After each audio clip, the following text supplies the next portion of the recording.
Missouri's Barry Odom. Barry's in his second year leading the Missouri football program. Closed the season out well, winning 2 of their final 3 games. Former student athlete at the University of Missouri. One and only season as defensive coordinator at Mizzou. The Tigers enjoyed top 10 defensive ranking, the first top 10 defensive ranking in school history. On a personal note, I just completed a radio interview with Missouri radio station. They asked about how well Missouri's been integrated into the Southeastern Conference. They gave a lot of examples about how well the transition has gone. From my perspective, one in particular, Barry is one of my faithful texters. When something good happens in this league, like a baseball championship nationally or 2 teams in the College World Series final, I get a text from Barry about it. That's much appreciated. So Barry, the podium is yours.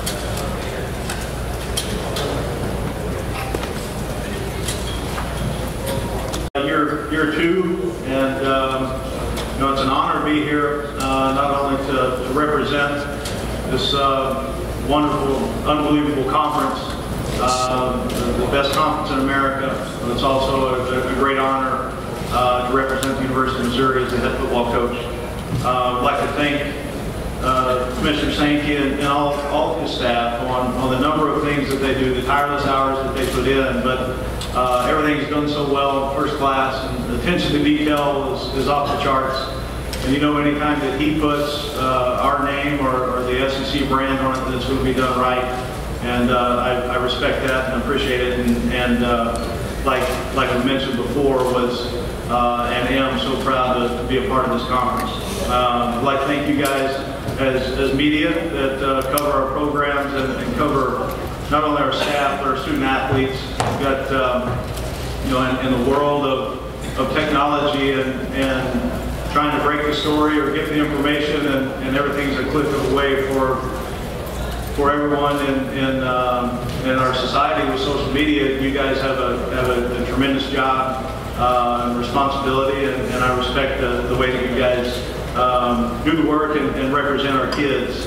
Because at the end of the day, you look at why that many of us are in the business or the arenas that we are, it's because of our student athletes, and I appreciate the work that you guys do. Got great respect for the other coaches in this league. It's you know, every week, if you don't prepare the right way, if you don't do everything right, your checklist, you know, from A to Z, if you don't do it right, you're going to get exposed pretty quickly. And we've got great coaches, and not only that, you know, everybody's a competitor, but also there's friendships within the league, there's great respect, and you know, the guys that are here were here the last couple of days, and then for some reason I was sitting in the back, and there was a loud buzz. You could feel it, and I thought it was for me in the room, but I was quickly reminded that Nick was before me. So I know that there's been so much excitement because of these couple of days on what's coming up here in the next few weeks with teams reporting and getting started with our fall camp. And right before we get started with that, you've always got the media day, and then you get into fall camp, and then game 1's staring you in the face, which we're all excited for. The fan base of the SEC is unbelievable and unmatched. The passion and the energy as a competitor, you don't want it any other way. And it's really exciting to get year 2 for me started. Like I talked about, being honored to represent the University of Missouri, we've got an opportunity to go into this second season, and for me, you know, last year on this day, I was standing in the hallway just before I walked out, and I learned that, you know, I already knew from the night before, but learned it was announced that my athletic director had left. And so that was a change, walking on the podium for the first time. And so the experience for me over the last year, the leadership that we have within our university, with the presidential hire, President Moon Choi, we've got a new chancellor and Dr. Cartwright. Those guys in the last year, since they've been hired, have done such a great job on campus. They've done such a great job leading the University of Missouri into the future. And then we hired a guy named Jim Sturck, who's our director of athletics. And all Jim has done in the short time he's been there is set records on fundraising, on leading our athletic department into the future and providing us a foundation to go be successful. So I'm excited for where Mizzou is right now. I'm excited for what we're going to do in the long term for the future of the University of Missouri. The role that we have as coaches and as teachers and educators, every day that we've got an opportunity to be around kids, every day we've got an opportunity to be around our student athletes, we've got an opportunity to change lives, we've got an opportunity to lead those guys in every aspect of their life to go be successful. If you look at one of the reasons that I'm in coaching is because I had guys that for years and years that coached me that had an impact on me. And then I had the opportunity to go to the University of Missouri as a student athlete, and that absolutely changed my life. It changed my life course history. So you look at that now, and I've got the opportunity to recruit a kid that's 15, 16, 17 years old, get him on our campus, and then become a server for him in every aspect of his life. That's why I'm in coaching. I've got an opportunity for kids to get their degree from the University of Missouri, which means something. It's an AAU institution that degree, when you go out into the real world, whenever you're done playing football, whenever that point is, you got an opportunity for the next 40 years to go do something that you want with that degree, and that means something to me. It means something that socially that we've got a chance during this time to lead those guys and to give them an opportunity to give back to society, to do more, to make this place better than when we got it. And I'm excited about that. And then you've got the opportunity as a coach in the greatest conference in America to go coach against the best. You got an opportunity as a competitor to put together a team and prepare and to be a great teammate and to work. And we got 9 assistant coaches all pulling the rope in the same direction.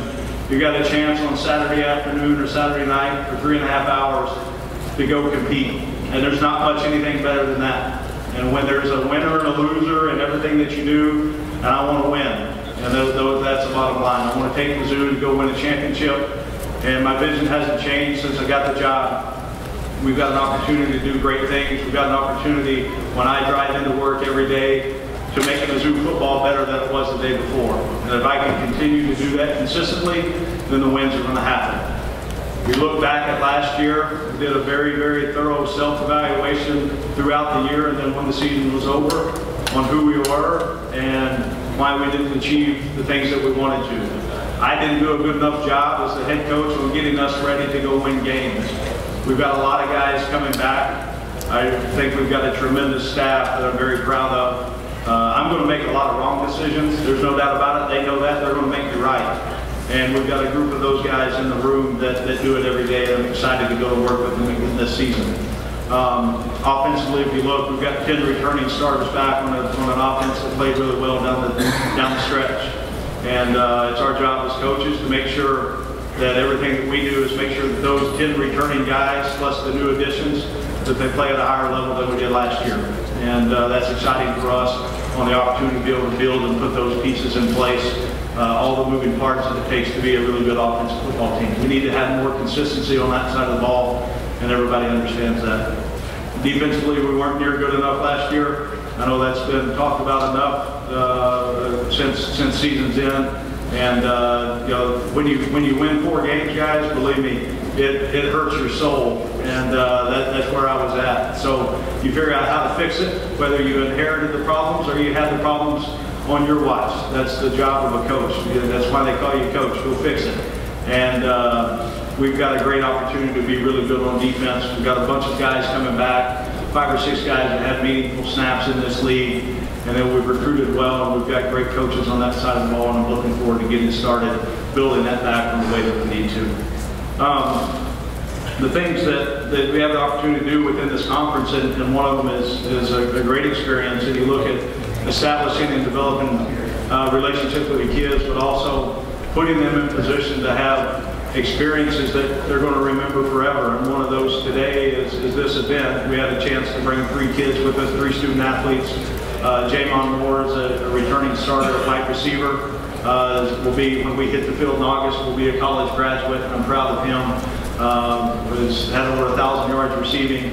Has grown up a tremendous amount. He's going to be a guy that we lean on a lot offensively. So excited that he's here. Drew Locke is their starting quarterback, who threw for over 3,000 yards last year. Got an opportunity to get his college degree well before he graduates in sports management. I'm proud of that and the way that he has commanded running the offense. He's become a student of the game, and had really, really high expectations for him. And then Eric Weisel is the guy on defense that we brought to start middle linebacker. When we start in August, he as well will be a college graduate. And there's a few reasons that I brought Eric. Number one, he's done a great job towards the end of the year last year on being put in a position to go lead our football team. And then since the season's over, has really gathered that senior class together. It's a great group of 18 kids. They've come together and decided they're going to draw a line in the sand and go make Mizzou football what it's supposed to be. Also, for the Arkansas beat writers out there, I brought Weisel for that too, because I understand we're supposed to flame that rivalry a little bit up. So you're welcome in advance, Bob Holt. I know you've got plenty to ask him later on, but thanks again for everything that you guys do. And with that, I'll open up to questions. All right, thank you, Coach. If you have a question, raise your hand. Bridget, Chase, Joseph will get a microphone. We might as well start over here on the left, Coach, with Bob Holt. Hey, Bob, real quick before Bob gets started. Okay, I was at I don't know, we crossed paths a number of years ago. I was at Memphis, and they had a job open at Arkansas, and he almost had me pegged for going, and so much so that they had pictures of my house for sale, which I didn't have a house for sale at that point, but I've known Bob for a long time, and every week during the call-in show, during the week, during the season, Bob always has a question. Hey, it could have nothing to do with Mizzou, but I appreciate the work you do. Okay, thanks. I almost sat down again. Hey, I was going to ask you about Barry Crockett, obviously an Arkansas kid.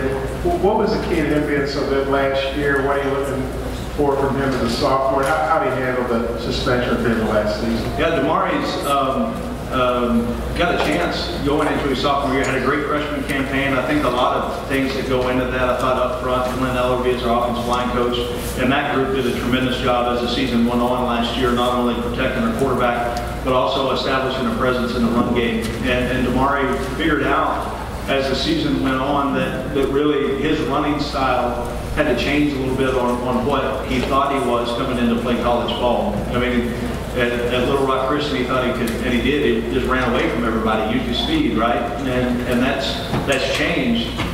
In this league specifically, you've got to know when to try to turn on the jets, when to put your foot in the ground and go north and south. So the understanding of how to play the position was a pretty big learning curve for him as a true freshman, but then also when he got into the groove, he's got a tremendous skill set. He's up to 230-ish pounds right now. He's got a chance to be, if we'll do everything we're supposed to offensively, he's got a chance to be a really special player. Coach, we'll go in the center section, right along the aisle. Hey Barry, Todd Hallworth, Kansas City Star. I wanted to ask you, the number 25 is pretty special in your program. What went into the decision to give that number to Jamal Brooks this year? You know, you look, and for those that don't know, in 2005 we had a linebacker on the team, Aaron O'Neill from St. Louis, Missouri. He's a great kid, passed away. And I've got, as does Cornell Ford on our staff and Andy Hill, guys that were there. Such a, that to me, Todd, that happened yesterday, and it's a relationship that we had, and I still have with his family, that, such great respect and honor for them. So at that point, that senior class set aside, some things that we wanted to do to honor AO for the rest of time, and decided to designate number 25 to a certain player. And really, if you look at it, the first year, it rotated between seniors on who wore it, and then since then, it's been designated to one player. We got into the cycle where it always ended up kind of being just a senior, and then as a staff, we looked at it and said it'd be nice to establish tradition and put it in a guy that's going to have it his entire career. So every year and every off season, and then again in preseason camp, we'll address the importance of that number. Jamal Brooks, the linebacker, incoming freshman, will wear that this year, and I know that we've had the conversation. It means a great deal to him to wear that in the right way. Coach, we'll go over to our right-hand side, second row. Hi, Barry. Andrew, Florida, SEC country. There's been a lot of realignment talk this offseason, mostly from the Auburn side. Haven't heard a lot from the Missouri side. What are your thoughts on that, and what would it be like if you were in the SEC West one day? Well, I look at having an opportunity to be where I'm at on the week with President or with Commissioner Sankey already giving his comments on realignment. It's not been on any agenda item that I know of. He addressed it pretty well, and it's not there. And right now I need to focus on making sure that Mizzou football is as good as we can get on the schedule that we play in the division that we play. So I'm excited where we are, and stand with Commissioner Sankey on our conference stance on that. Got another question up here on the front. Bob?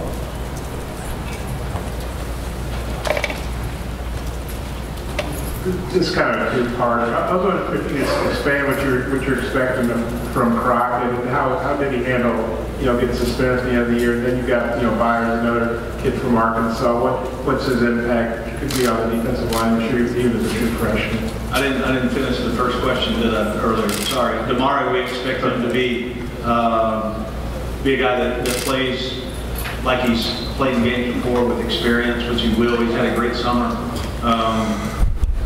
And the things that he can help us do in the run game, and also catching the ball out of the backfield, we've got to find ways creatively to get him the ball, because I think he's got a chance to be a game-changing player.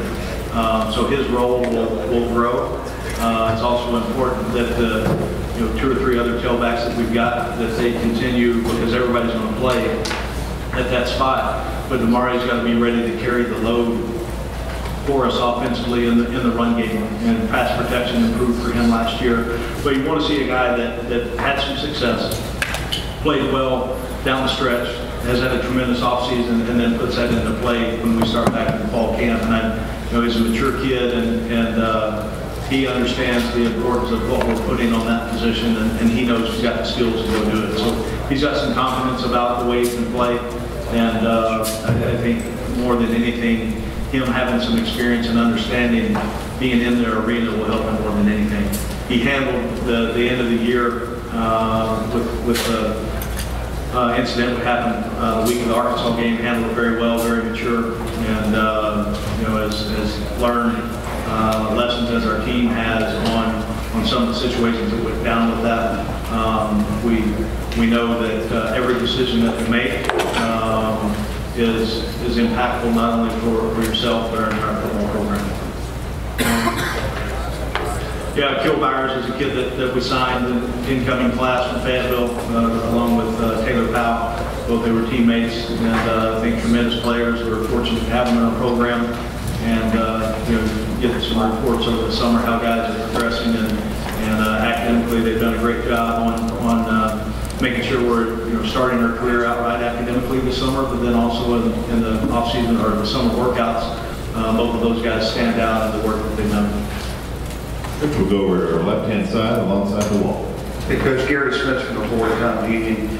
Almost every sport is trying to find ways to speed up the game, and baseball, golf. And yes, the other day, Steve Shaw mentioned some administrative things that they're trying to do to speed up the college game, but they wouldn't do it through rules changes.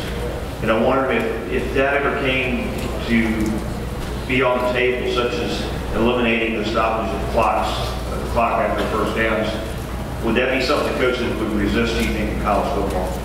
I think number one, in addressing what Steve talked about the other day, I know one thing from the speeches and the talks and discussions we had in Destin. I know where I'm going to stand on the sideline and where I'm not going to stand. There's a clear line. So looking forward to a couple of those rule changes. But with the pace of play, you look really just to jump in and say, well, this is the way we've got to do it.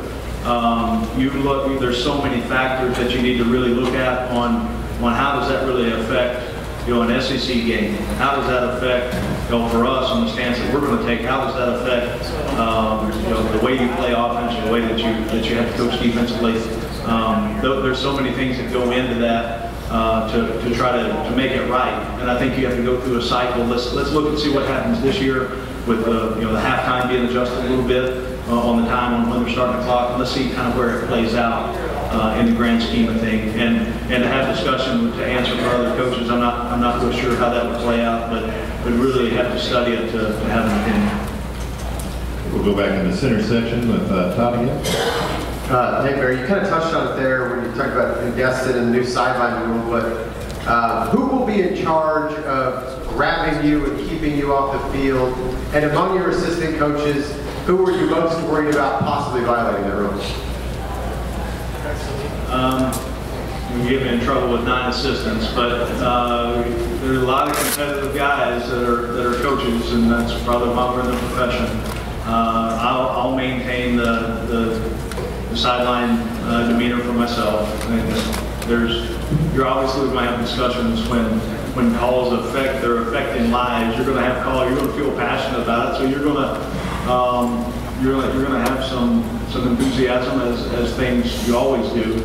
But if I'm looking at our staff on who we need a fullback coach, Rick Haley, our defensive line coach, he likes to chatter and talk, and he likes to do it out on the field. So we're working on that here in the next couple of weeks and where to stand.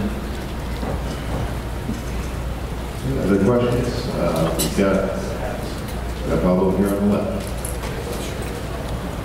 I'm just stay sitting if that's okay. Might as well just leave the mic with you. Yeah, you said 4-8 stuff on your soul, but that last win, you guys got a big comeback win to take into the offseason. What kind of momentum did that give you guys? And what do you think of the rivalry at this point? You guys beat them 2 out of 3 now, Arkansas. Well, we had Arkansas right where we wanted them at halftime, and then ended up finding a way to win the game. It's geographically, it's in great location for it to be a national rivalry game. I've got respect for Brett and the job he has done and continues to do. People won't like it, but he and I communicate. I respect the job that he does. But it's important that within our conference, all the tradition and the history that there is, and for us to continue that and continue to try to grow that, and for us with that game on Thanksgiving weekend, the importance that it's going to be in both of our programs' futures, it's going to be very, very important to both sides. We'll go in the center section, right in the middle. Hey Coach, Ethan Trubish, Rocket Nation. D-line was a big point of emphasis in the recruiting cycle last year. Just curious about who you think is going to step up, fill the role of Charles Harris, and who you anticipate to be a big force on the D-line next season. Well, you look at anytime you lose a first-round pick, it's a guy that can rush the passer like Charles was. There's obviously you got to have guys step up in a lot of different ways, but Mizzou's had that. We've had more draft picks in the defensive line. In the last couple of years than anybody in the country, and we've got to continue that. And I understand the importance on playing defense.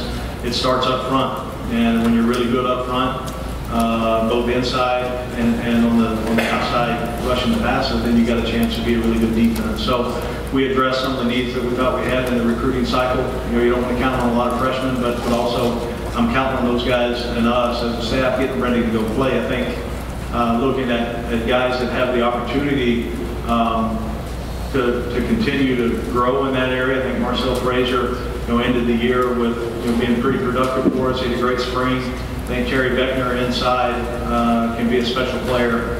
You've got A.J. Logan, who's got a lot of experience. Rashad Brandon was a kid that we signed mid-year.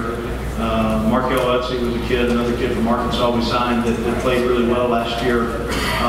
And then Jordan Harold, another guy that plays defensive end that's got meaningful experience. So for us as a staff, we're going to have enough guys. We've got to find the right places to get those guys in position to go play fast, to find a way to get into third down, and then creatively do enough to be able to get to the quarterback. Good. We'll go down here to Tom Murphy, second row. Hey, Barry, Tom Murphy, Arkansas Blue Crackers. I've got 2-parter for you. Where is it that Drew Lock needs to expand his game? Where does he need to be improved in this coming year? And then you mentioned you talked to Brett some. How often, and kind of what's the nature of y'all's conversations? Well, Drew, for me and for our program, and to play the position of quarterback, and Drew's had a lot of great quarterbacks over the years. You know, you can go way back and hit Brad Smith and Blaine Gabbert and Chase Daniel, and there's a number of guys that have played well at that spot. I feel like Drew can be the next guy that plays really, really well at a high level at that position. We need 10 guys around him to play really well too. Because we're going to put a lot on Drew's plate, and we have, and we'll continue to do that and push it. He's got a high football IQ. He understands what we need out of that position. But also, I want him to know that we don't have to get it all in one throw, and he understands that. But understanding it and going and doing it, there's a couple different things. So he's got a chance of being a special player, and we've got to become more consistent as an offense, and that starts with him as well. Conversations with Coach Bielema? Yeah, we talk, usually by text. I don't know, a handful of times, it depends on what's going on.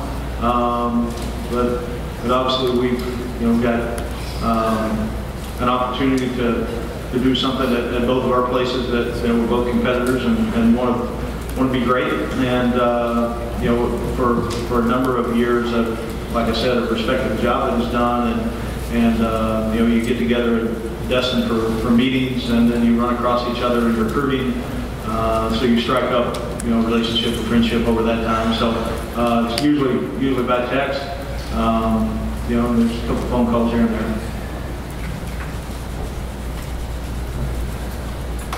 Go ahead and take one final question over here on the left. Bob?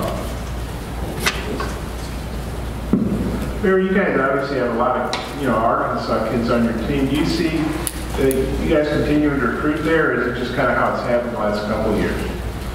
I think it's, number one with recruiting, we've got to do a great job in evaluation, and then it doesn't really matter what, what the publications say or what everybody else thinks. If we feel like that it's a guy that wants to be at the University of Missouri, that fits what we're doing offensively, defensively, and the culture of our program, and they're realized once they get on campus that everything that they want to accomplish, being a student athlete, that you can get done at the University of Missouri, we'll go wherever to recruit them. I would venture to guess in the last 2 years we've signed kids from a wider area geographically than maybe Mizzou has in the past, but we've got to recruit the state of Missouri with great energy, and then we've got to do a great job in the surrounding areas and the SEC footprint and finding kids that we feel like will help us win a championship.